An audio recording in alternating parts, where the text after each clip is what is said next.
السلام عليكم. طبعا أنا هي ضحية غالب القاضي اللي تزوجني بالخداع وبالظلم. طبعا أنا بنت عمري 18 سنة يتيمة الأب. كان معي أخ واحد الله يرحمه جاء أجله ومات.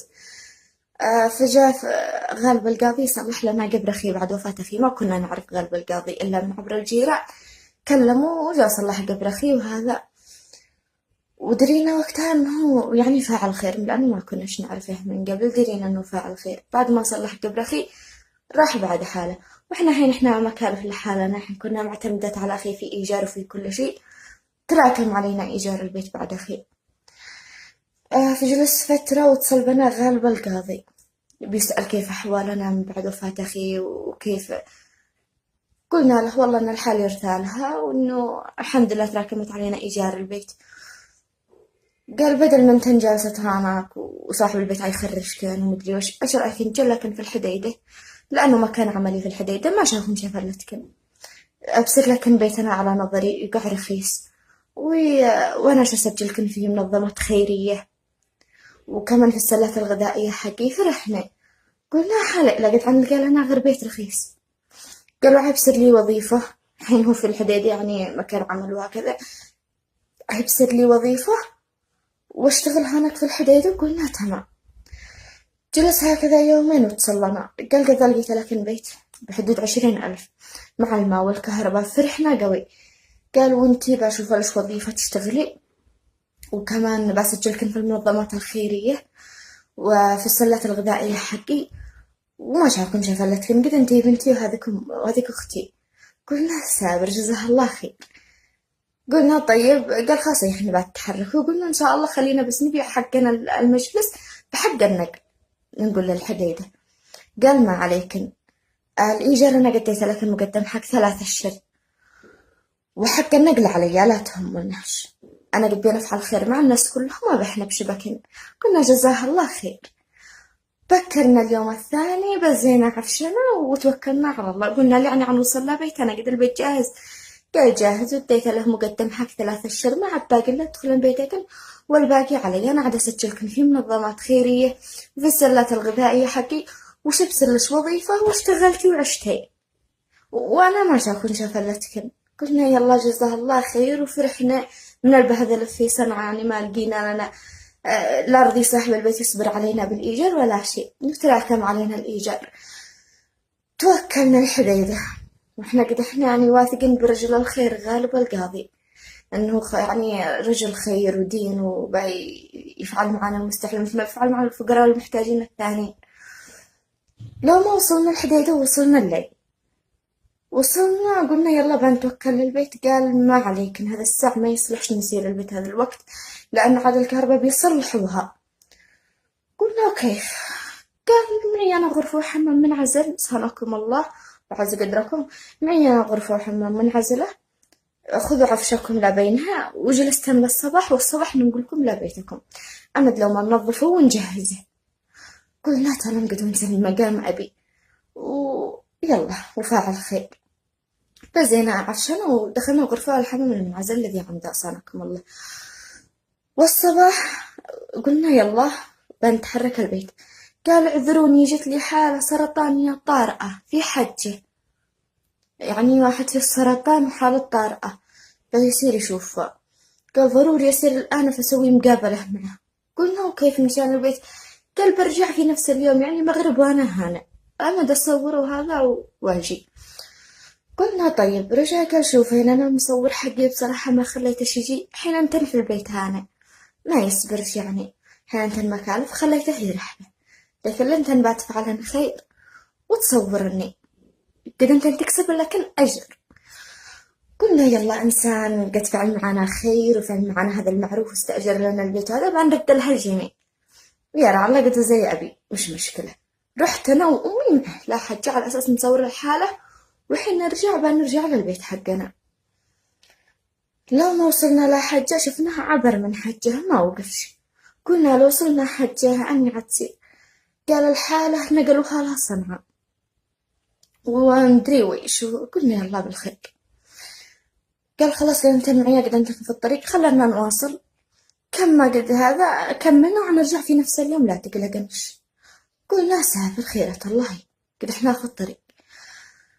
وصلنا صنعاء العشية الساعة على ما أظن 9، لو ما قدحنا في صنعاء قلب هذا الخبر هذا كله انقلب. قال الحين قد انتن في صنعاء، قد انتن في بلادكن، عذرا اني انا ما بقدرش اتكفل فيكن وانا ما اعرفكن ولا اصرفكن ولا شيء. ايش يقولوا الناس علي؟ قلت يا ابن الناس يعني ايش اديتن لهنا على اساس ايش؟ كان اديتكن لهنا انا بصراحة عاد انا فكرت في الموضوع انه كيف اتكفل فيكن وانا ما اعرفكنش. ايش يقولوا علي الناس؟ عاد انا غير فكرت ذا الحين. قلنا له كيف تدينا لهنا وتفعل بنا هكذا قال والله اعذرني ما بش معي حل الا انه يا نزلتن في بلادكن او حل ثاني ما انتي تتزوجيني اللي هي انا اللي انا بمقام بنته. يا نزلتن بلاد انتن في بلادكن يا نزلتن لكن هنيه او ان انتي تتزوجيني. قلنا غيرت الله كيف بطايقنا وعفشنا وكل شيء عنده في الحديدة. احنا في صنعاء قد الدنيا ليل، لا معنا لا ملجأ ولا مسكن ولا صديق ولا قريب. قلنا كيف نفعل؟ يعني كيف تدينا لهانا وتكذب علينا وكيف تخلينا نجي للحديدة أساسا وتكذب علينا؟ رجع قال والله أنا ما أقدر، أنا عاد أنا غير فكرت ذا الحين بالموضوع إنه كيف أتكفل فيك. قلنا ما عاد تكفل شيء، أنت عاد دخلنا البيت عاد تحسدي وظيفة وش أكون أشتغل أنا على نفسي. قال والله أعذرني ما بقدرش، والله ما معاكن إلا حل واحد إنه يا تتزوجيني يا نزلتين بنت في بلادك. ومسكنا باليد الذي توجعنا مكالف آخر الليل في الشارع جوارع صنعاء لحالنا شعور الناس علينا. قلنا خيرة الله قدر الله ما شاء فعل، بتزوجوا ولا البهذل انت بهذل انا وامي عجوزة كبيرة في السن في الشوارع ومكلف وحيدة في الشارع. قلت يلا وافقت ان انا اتزوجه. قال لي كان بشرط ما بش معي لا شرط ولا مهر ولا معي حتى حق محبس ولا دبله، ما معي الا حق الامين الشرعي. قلنا وكيف؟ قال خلاص. قلنا قدر الله ما شاء فعل، توكلنا على الله وافقت واني تزوجته بلاش.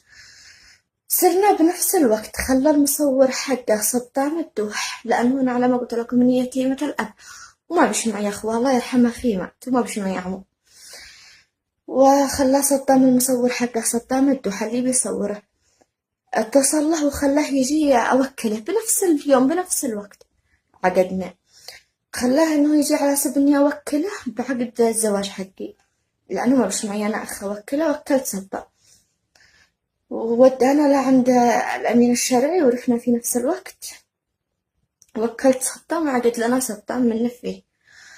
والشهود يحيى القاضي ابن عمه، ويحيى كمان الثاني هو القاضي ابن عمه عيال عمه الاثنين الشهود الذي شهدوا.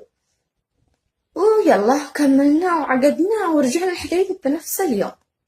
روحنا الحديدة بنفس اليوم على أساس إنه عيلة رجعنا البيت الذي اتفقنا عليه اللي 20. لو ما قدحنا في الحديدة قلنا خلاص بان نقول الآن ما عاد بان ننتظرش.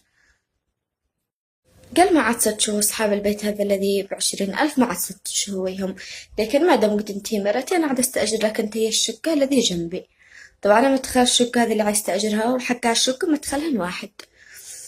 قلنا تمام.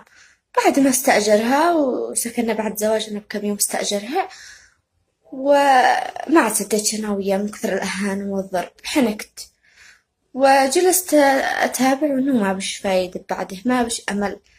يعني شرد بنا في الحديدة آخر حاجة أنا تعبت، قدمت شكوى لقسم 7 يوليو. والله كانوا يفعلوا جهدهم، لكن المشكلة إنه قلت كان يهرب ما كان شي يواجه، كان يهرب. لا مرة جو يدوروا على ما لقوا لا باصة، هو مخباه في الشكو وكان يجاوبهم صدام الدوح كان يقول ما بحدوا. بزوا الباص حقه حجزوه يمكن أسبوع وهو محجوز عندهم في قسم 7 يوليو. ورجعوا خرجوه مقابل أنا أتنازل يعني عن القضية مقابل طلاقي، وأنا تنازلت على القضية هذه على 6 طلاقي وخليته يطلق وطلقني مقابل إني أخرج باصة. ورغم إن أنا واحمل بابنه حامل بابنه شرد بنا، وذي الحين مشردت أنا وأمي في صنعاء عفشنا في الحديدة. طبعا صاحب البيت الذي في الحديدة هو صاحبه، واتفق هو وياه أنهم يخرجونا من البيت، وصاحب البيت قال ما بالله نخرج من البيت اللي في الحديدة. آخر حاجة قلنا خلاص بعنا المجلس حقنا من صاحب البيت اللي في الحديدة ب150,000 على أساس نجي صنعاء ندور بيت. جينا صنعاء وإنهم يشتوا 3 أشهر مقدم وأقل بيت ب40,000 ويشتوا ضمانة تجاري وإحنا ما بش معانا ضمانة تجارية. قلت لنا هنا بانوا في شهر في صنعاء وجالسات في فندق بندور بيت ما لقينا. شو قلت لنا ذا الحين في صنعاء بانوا في شهر لا لقينا بيت ولا شي. وصاحب البيت الذي بالحديدة حجز عفشنا وغلق علينا الشقة. ذا احنا الشقة مغلقة والعفش حقنا محجوز لو ما ندي إيجار وحق الماء والكهرباء. وأنا وأمي ذا الحين مشردات في صنعاء بين فندق عايشات ومشردات،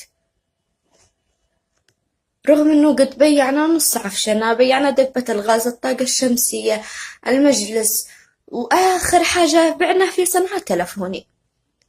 دحين لي استخدم تلفون أخي بعت تلفوني على سبب علاج أمي وإيجار الفندق.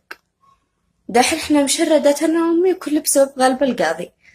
وما عاد خلينا مكتب عقارات في صنعاء ما قد دورنا عندهم كلهم يشتوا ضمانة تجارية ومقدم. وإحنا من لنا نقل العفش أقل شي له صنعاء ب80,000 دول إيجار يشتوا مقدم حق 3 أشهر.